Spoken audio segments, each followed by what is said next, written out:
आज हम इस वीडियो में बिहारी जी के नीति के दोहे पढ़ेंगे। पिछली वीडियो में हमने बिहारी जी का जीवन परिचय संक्षेप में जाना था और उनके भक्ति के दोहे पढ़े थे। जिन्होंने बिहारी जी की ये भक्ति के दोहे वाली वीडियो नहीं देखी है वो देख लें, और जिन्होंने चैनल को सब्सक्राइब नहीं किया है वो सब्सक्राइब भी कर लें और घंटी को प्रेस करना बिल्कुल भी ना भूलें, क्योंकि अगर घंटी को प्रेस नहीं करेंगे तो अगली वीडियो का नोटिफिकेशन आपके पास नहीं जाएगा। तो चलिए शुरू करते हैं बिहारी जी के नीति के दोहे। बिहारी जी के नीति के दोहे बहुत ही अच्छे हैं। उन्होंने बहुत ही अच्छी अच्छी बातें अपने दोहों में बताई हैं और दृष्टांत अलंकार से उन्होंने बहुत सी अच्छी बातें और बहुत सी नीति की बातों को समझाया है। कि पहला दोहा है बिहारी जी का नीति का, दुस्सह दुराज प्रजानु को क्यों न बढ़े दुख दंदु, अधिक अंधेरो जग करत है मिली बावस रवि चंदू। ये दोहा हमने दृष्टांत अलंकार में भी समझा था। जब हम दृष्टांत अलंकार पढ़ रहे थे तब हमने ये दोहा समझा था। तो जिन बच्चों ने वो दृष्टांत अलंकार की वीडियो देखी है तो उनको ये दोहा पहले से ही याद होगा। देखिए, दुस्सह का अर्थ होता है असहनीय, बर्दाश्त, जो चीज़ बर्दाश्त के लायक नहीं होती है उसे कहते हैं दुस्सह अर्थात असहनीय। दुराज का अर्थ होता है दोहरा शासन या दो लोगों का शासन। दुख दंदु का अर्थ है दुख और कलह। मावस का अर्थ है अमावस्या।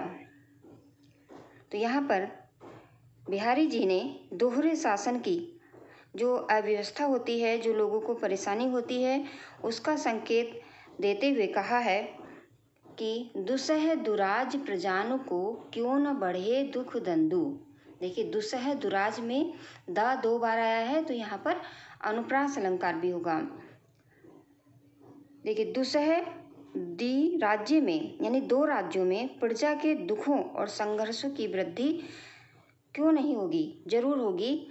जो बिहारी जी हैं वो कहते हैं कि जहाँ पर जिस राज्य में दो राजाओं का राज होगा तो वहाँ पर जनता को बहुत अधिक परेशानी होगी। मतलब दो राजाओं के राज होने पर लोगों को आराम नहीं मिलेगा बल्कि और अधिक परेशानी होगी। अब वो इसको समझाने के लिए क्या उदाहरण देते हैं, देखिए। उन्होंने कहा, अमावस्या को सूर्य और चंद्रमा एक ही राशि पर अधिकार करके सारे संसार में अधिक अंधेरा कर देते हैं, जबकि सूर्य और चंद्रमा से रोशनी मिलती है, दोनों एक साथ होते हैं तो प्रकाश दुगना होना चाहिए, लेकिन होता क्या है, क्या होता है, और अधिक अंधेरा हो जाता है। तो उन्होंने कहा कि दुस्सह दुराज प्रजानु को, जहाँ पर दो राजाओं का राज होता है तो जनता का दुख और अधिक बढ़ जाता है। और क्यों ना बढ़ जाता है, किस प्रकार, जैसे सूर्य और चंद्रमा जब एक राशि में आते हैं तो अमावस में और अधिक अंधेरा बढ़ जाता है। तो यहाँ पर दृष्टांत अलंकार भी है और अनुप्रास अलंकार भी है। अधिक अंधेरों, देखिए आ आया है, अधिक में अंधेरों में आ आया है, तो यहाँ पर अनुप्रास अलंकार भी है और दृष्टांत अलंकार तो है ही है। इस दोहे को और इस प्रकार समझ सकते हैं, जैसे कि घर में कोई बड़ा बुजुर्ग होता है, जैसे दादी होती हैं, तो वो अपने ऑर्डर देती हैं, बच्चों को सिखाती रहती हैं कि ऐसा करो बच्चों, ऐसा करो और इस तरह से कार्य करो। तो बच्चे जो हैं उनके ऑर्डर से, उनके उपदेशों से थोड़ा जो है परेशान होते रहते हैं कि ये हमें क्या क्या जो है आज के अपने पिछले ज़माने की बातें बताती रहती हैं कि इस तरह से करो। तो जब तक दादी है तब तक सही रहता है, लेकिन अगर दादी की भी सास आ जाती है तो जो ऑर्डर होते हैं वो दुगने हो जाते हैं। तो जो रहने वाले लोग हैं घर में उनको और अधिक डबल उपदेश सुनने को मिल रहे हैं, तो जो रहने वाले लोग हैं घर के वो और अधिक परेशान हो जाते हैं। तो इसी तरह से बिहारी जी ने कहा है कि जहाँ पर दो लोगों का शासन होता है वहाँ पर जनता को आराम नहीं मिलता है कि दो लोग शासन करेंगे तो अच्छे से जो रह पाएगी जनता, बल्कि उल्टा होता है कि दो लोगों के शासन से प्रजा और अधिक दुखी हो जाती है। इस दोहे में बिहारी जी ने एक राज्य में दो राजाओं से के शासन से या कुशासन से प्रजा का जो दुख दर्द बढ़ जाता है उसको बताया गया है। और उदाहरण में उन्होंने बताया है कि सूर्य और चंद्रमा जब एक ही राशि में पहुंचकर संसार को और घने अंधकार से भर देते हैं, उसी प्रकार से जब किसी राज्य में दो राजाओं का शासन होता है तो जनता और अधिक व्याकुल परेशान हो जाती है। इसमें अनुप्रास अलंकार भी है, अन्युक्ति अलंकार भी है और दृष्टांत अलंकार भी है। दूसरा दोहा है, बसे बुराई जासु तन ताही को सन्मानु, भलो भलो कहे छोड़िए खोटे ग्रह जप दानु। ये दोहा भी बिहारी जी का बहुत ही अच्छा है। इसमें देखिए क्या बताया गया है, कितनी अच्छी बात बताई गई है इस दोहे में।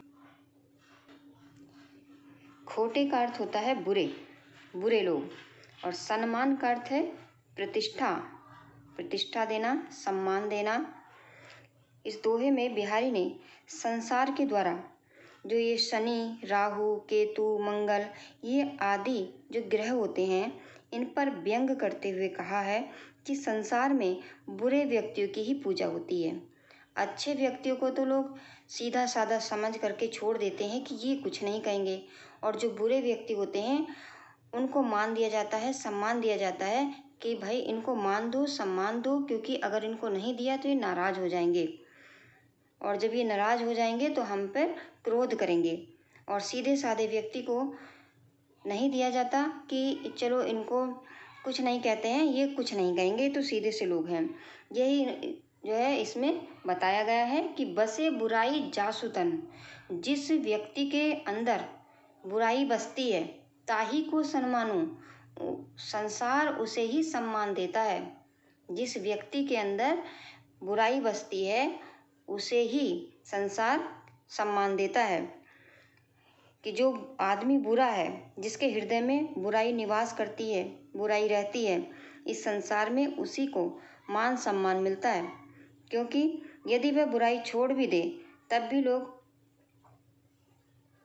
उससे डरते हैं, और यही संसार का नियम भी है। अब जैसे अच्छे ग्रह को लोग अच्छा कहकर छोड़ देते हैं, किंतु शनि, राहु, केतु, मंगल आदि खोटे ग्रह की जो उनके खोटेपन के कारण ही पूजा करते हैं। भले भलो कहे छोड़िए खोटे ग्रह जपुदान। संसार में देखा जाता है कि जो सीधे साधे ग्रह हैं उनको कोई नहीं पूछता, उनके तो कोई नाम भी नहीं जानता। लेकिन देखिए शनि है, राहु है, केतु है, मंगल है, इनसे लोगों के मन में भय रहता है, डर रहता है कि अगर इनको क्रोध आ गया ना तो ये कुछ कर देंगे, ये हमारा अहित कर देंगे, तो जो लोग हैं इनको पूजते रहते हैं। तो इसी तरह से बिहारी जी ने कहा है कि संसार का ये नियम है कि जो लोग सीधे साधे होते हैं उनको लोग छोड़ देते हैं कि ये कुछ नहीं कहेंगे, चलो इनको मान सम्मान भी ना दिया तो कोई बात नहीं, लेकिन जो बुरे लोग हैं भाई इनको मान सम्मान देना है, क्योंकि अगर ये क्रोध में आ गए तो ये हमारा कुछ बुरा कर देंगे। जैसे आपने व्यवहार में भी देखा होगा कि कभी कभी जब कोई मेहमान घर पे आता है तो अगर उस मेहमान के बारे में पता है कि वो क्रोधी है, बहुत गुस्से वाला है, तो उसके आने से पहले ही बहुत अधिक अच्छी तरह से व्यवस्था होती है घर की, अच्छे से खाना बनता है कि कहीं कुछ कमी ना रह जाए और वो क्रोध में ना आ जाए, वो नाराज़ ना हो जाए, तो उसके लिए बहुत अधिक अच्छे से व्यंजन बनाए जाते हैं।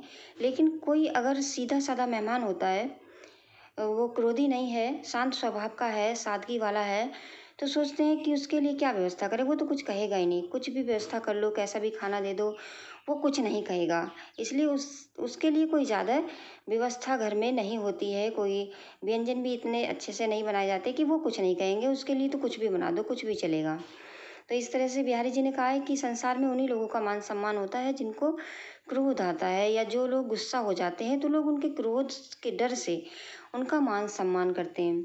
उसी प्रकार से अक्सर बच्चों को भी देखा गया है कि जो लगता है कि ये टीचर बहुत अधिक जो है, हमें अगर हमने इनका बात नहीं सुनी तो ये क्रोधित हो जाएंगी या कुछ हमें दंड वगैरह दे देंगी, या तो वो बच्चे उनकी बात सुनते हैं। और जो टीचर सीधा साधा होता है तो उसका काम वो करके नहीं देते हैं कि ये टीचर हमें कुछ नहीं कहेंगे, इनका तो कुछ सुना ना सुना कोई बात नहीं, ये हमें कुछ कहेंगे ही नहीं इन। और जो मतलब बहुत अधिक होते हैं कि दंड भी दे सकते हैं, गुस्सा भी हो सकते हैं, डांट भी सकते हैं, तो उनका काम वो पहले करके रखते हैं कि भाई इनका करके देख लो, ये तो हमें जो है गुस्सा हो जाएंगे। और जो सीधे साधे होते हैं उनका वो नहीं करते हैं कि ये कुछ नहीं कहेंगे हमें। तो ये व्यवहार में भी देखा जाता है। अगला दोहा है बिहारी जी का, नर की अरु नल नीर की गति एक करे जोई, जे तो नीचो हवे चले ते तो ऊंचो हुई। यहाँ पर बिहारी जी ने मनुष्य की और पानी की एक स्थिति बताई है कि ये दोनों ही जितना नीचे रहते हैं उतना ही जो है इनका अच्छी स्थिति होती है, ये उन्नति को प्राप्त करते हैं। जैसे नर की अरु नल नीर की गति एक करे जोई, गति माने चाल एक ही होती है इनकी। नर माने होता है मनुष्य और नीर पानी, गति माने दशा और जोई का अर्थ है देखो, और जेतो का अर्थ है जितना, और है का अर्थ है होकर के, और तेतो का अर्थ है इतना ही। यानी मनुष्य जितना नर्म होकर चलेगा, जितना नर्म का अर्थ है विनर्म होकर चलेगा, विनर्म, उसकी उतनी ही अधिक उन्नति होगी। यानी जितना वो झुककर चलेगा, विनर्म होकर चलेगा, सादगी से चलेगा, उतनी ही उन्नति होगी। इस तथ्य को नल के जल की चाल से उन्होंने समझाया है कि बिहारी जी कहते हैं कि मनुष्य की और नल के पानी की दशा एक जैसी ही समझनी चाहिए, क्योंकि जितना नल जितने नीचे स्थान पर रहेगा उतना ही जल ऊपर चढ़ेगा, और उसी प्रकार मनुष्य भी जितना नर्म होकर चलेगा उतना ही वह उन्नत होगा, उतनी ही लोग उसकी तारीफ करेंगे, उतना ही उसका विकास होगा।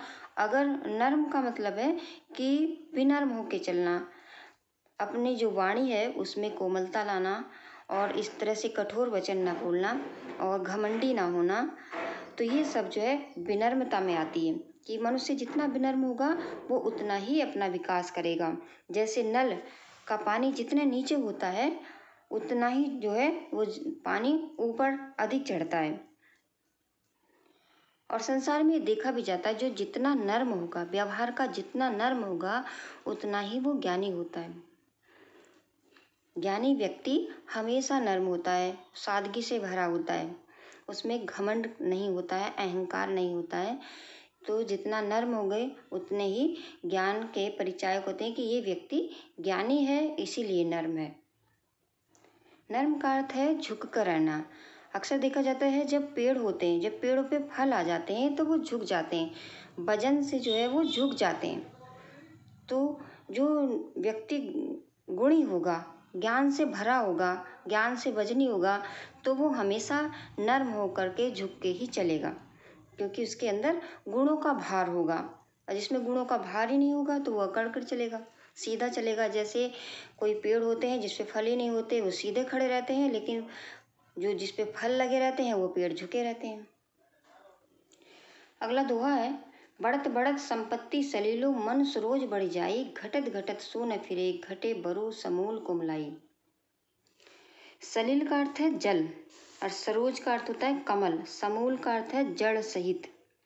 इस दोहे में बिहारी जी ने बताया है कि धन के बढ़ने पर मन का बढ़ना विनाशकारी है।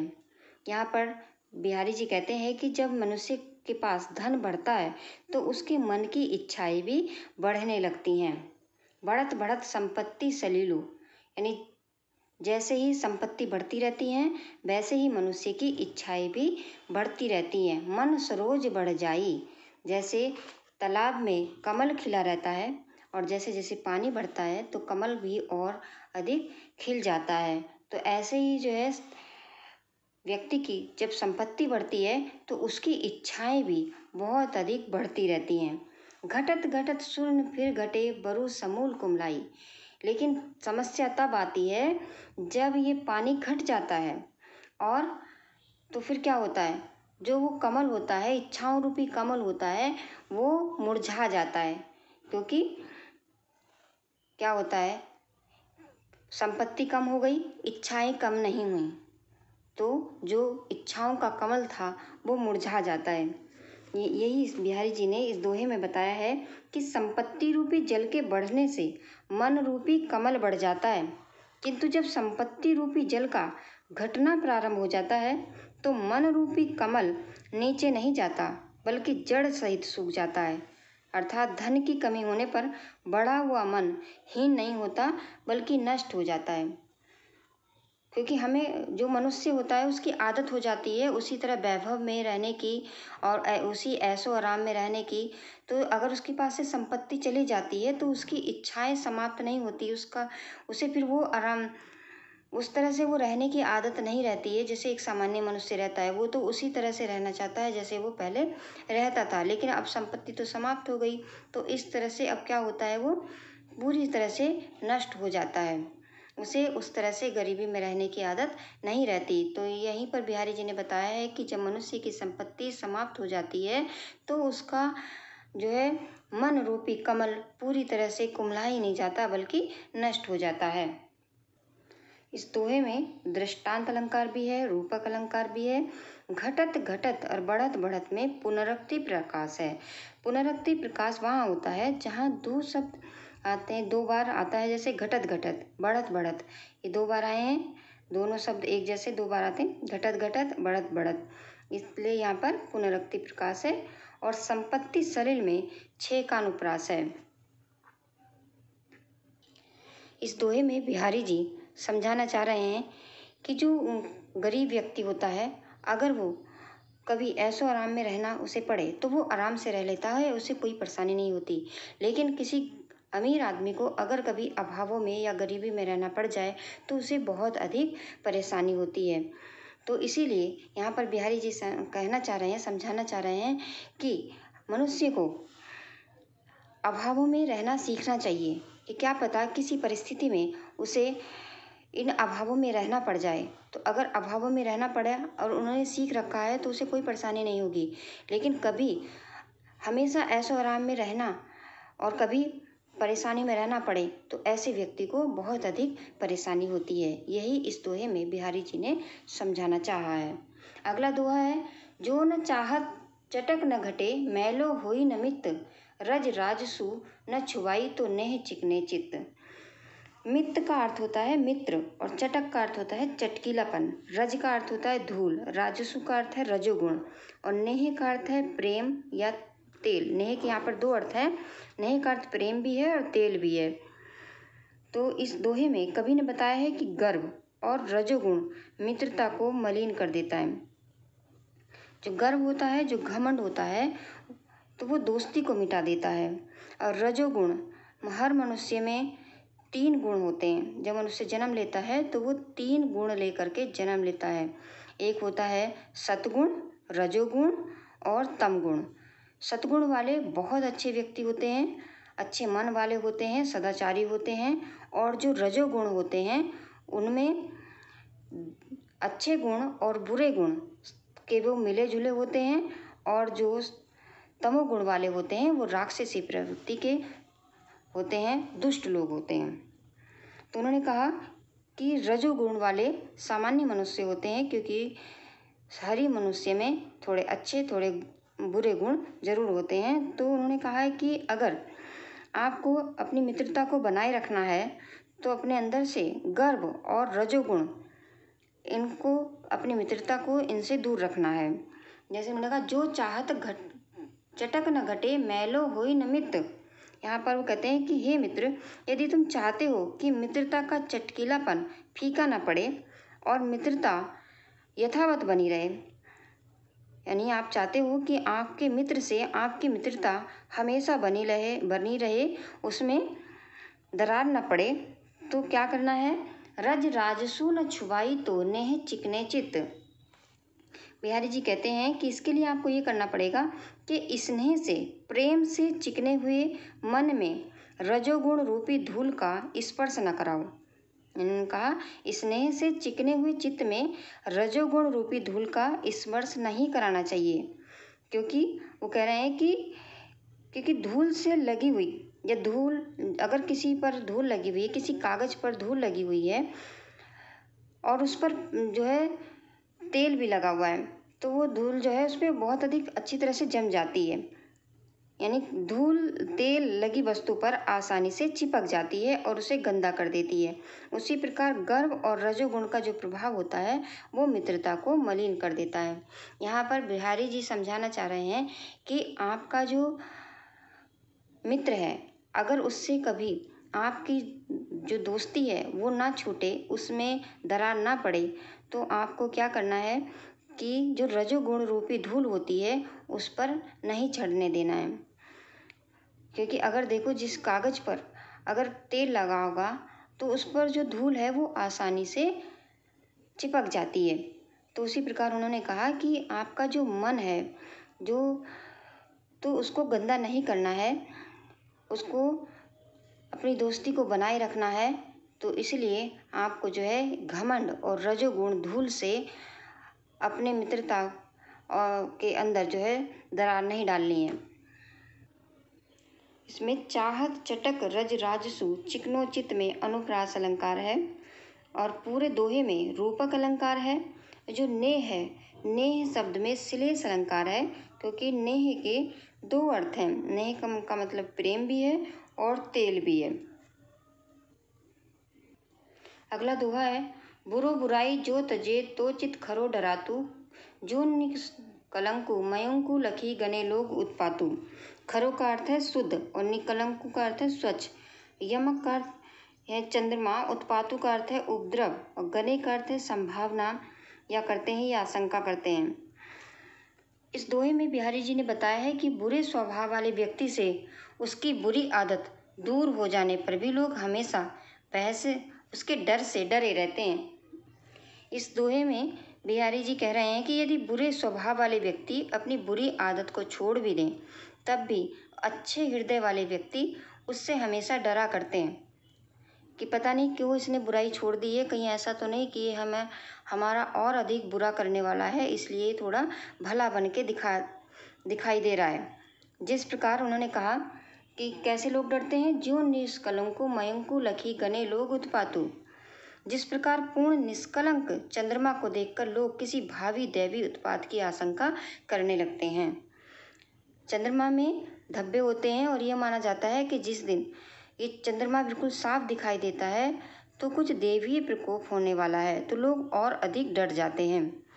तो इसी प्रकार से बिहारी जी कह रहे हैं कि जो लोग अच्छे मन वाले होते हैं तो वो लोग डर जाते हैं कि कोई बुरा व्यक्ति एकदम से कोई अच्छा व्यवहार कैसे करने लगा, कि कहीं ये हमारा बुरा तो नहीं करने वाला है। जैसे बच्चों, अक्सर आपने नाटक में भी देखा होगा कि जो लोग बुरे होते हैं, जब उन्हें कोई बुरा काम करना होता है तो वो अच्छे लोगों के सामने अच्छा बनने का नाटक करने लगते हैं। तो लोग डरने लगते हैं, सोचने लगते हैं कि ये तो बुरा व्यक्ति था, ये अच्छा अभिनय कैसे करने लगा। मतलब जो कड़क के बोलता था वो बड़ा सीधे से बोलने लगा, जो हमेशा बुराई करता रहता था तो वो अच्छे काम कैसे कर रहा है। तो लोग डर जाते हैं कि कहीं ऐसा तो नहीं कि ये हमारा जो है बहुत अधिक बुरा करने वाला है, या बुरा जो है अच्छे काम का नाटक कर रहा है बुराई करने के लिए। तो लोग डर जाते हैं कि कब डर जाते हैं, जब कोई बुरा व्यक्ति एकदम से अच्छा बन जाता है तो लोग उसके प्रति मन में भय बनाए रहते हैं। लेकिन भय बना रहती अलंकार भी है और जो है दृष्टांत अलंकार भी है। ऐसा विश्वास किया जाता है कि जब चंद्रमा पूर्णमासी के दिन निष्कलंक उदय होता है तो कोई देवी उत्पात होता है। तो इसी का उदाहरण बिहारी जी ने यहाँ पर समझाया है। अन्योक्ति अलंकार वहाँ होता है जहाँ पर हम किसी को सीधे सीधे बात ना कहकर किसी दूसरे को ढाल करके बातें कही जाती हैं, तो वहाँ पर अन्योक्ति अलंकार होता है। जैसे अक्सर देखा जाता है कि जब दो महिलाओं में कोई जो है लड़ाई हो जाती है, तो जब उसे कुछ सुनाना होता है तो वो सीधे सीधे उसका नाम लेकर नहीं सुना रही होती है, बल्कि अपने बच्चे को लेकर के, अपने किसी करीबी को लेकर के वो बात सुना रही होती है। तो ऐसा व्यवहार में भी देखा जाता है। तो जहाँ पर ऐसा किया जाता है तो वहाँ पर अन्योक्ति अलंकार होता है। अब इसका अंतिम दोहा है, स्वार्थी सुकृत न श्रम वृथा देखी विहंग विचारी, बाज पराए पानी परी तू पंछी न मारी। इस दोहे में बिहारी जी ने कहा है कि किसी दुष्ट स्वामी के सेवक को जो अपने दुष्ट स्वामी के लिए अपने परिजनों को कष्ट देता है, उस पर बाज को लेकर के अन्योक्ति कही है। मतलब सीधे सीधे उन्होंने उसके लिए नहीं कहा, बल्कि बाज को जो है ढाल करके, बाज के ऊपर ढाल करके कहा है कि ये उन राजाओं के लिए कहा है जो लोग अपने ही लोगों को या अपने ही जो है स्वदेशी लोगों को नुकसान पहुंचाते हैं, तो उनको समझाने के लिए ये दोहा जो है बिहारी जी ने कहा था। उन्होंने कहा, हे बाज पक्षी, दूसरों के बस में होकर तुम स्वच्छंद विचरण करने वाले पक्षियों का वध न करो। स्वार्थ सुकृत न श्रम वृथा, देखी विहंग विचारी। यहाँ पर राजाओं को कह रहे हैं, बिहारी जी जो है राजाओं को कह रहे हैं, लेकिन राजाओं का नाम नहीं ले रहे हैं। वो राजाओं को ना कह करके बाज को कहकर समझा रहे हैं। तो यहाँ पर भी अन्योक्ति अलंकार है। अभी हमने पढ़ा था कि अन्योक्ति अलंकार वहाँ होता है जहाँ पर सीधे सीधे उस व्यक्ति को नहीं कहा जाता, बल्कि दूसरे का नाम ले करके ढाल करके बात सुनाई जाती है। तो जो बिहारी जी हैं वो राजाओं को नहीं कह रहे हैं, लेकिन सुना वो राजाओं को रहे हैं, समझा राजाओं को रहे हैं। और पर वो बाज को लेकर कह रहे हैं कि हे बाज पक्षी, तुम दूसरों के वश में होकर स्वच्छंद विचरण करने वाले पक्षियों का वध न करो, उनको न मारो, क्योंकि इससे ना तो तुम्हारा कोई स्वार्थी है और ना तुम्हें इसमें कोई यश ही प्राप्त होगा। इससे तुम्हारा परिश्रम व्यर्थ होगा। बाज पराये पानी परी, तू पंछी न मारी। तो कहते हैं कि इससे तुम्हारा कोई भी स्वार्थ सिद्ध नहीं होगा और ना तुम्हें कोई यश प्राप्त होगा, और जो तुम मेहनत कर रहे हो वो मेहनत भी तुम्हारी बेकार चली जाएगी। तो यहाँ जो है छीन है, पंछीन, पंछी, एक का अर्थ है पक्षी और एक का अर्थ है पक्ष वाले। पक्ष वाले का मतलब होता है कि उसकी तरफ वाले। तो यहाँ पर पंछीन में श्लेष अलंकार है। तो आज हम इस वीडियो में बस इतना ही पढ़ेंगे, क्योंकि यहाँ पर ये हमारा बिहारी जी के दोहे पूरे होते हैं जो हाई स्कूल के कोर्स में रखे हुए हैं यूपी बोर्ड में।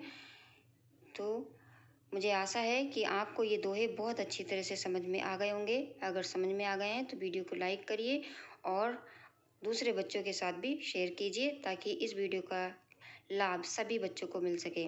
धन्यवाद।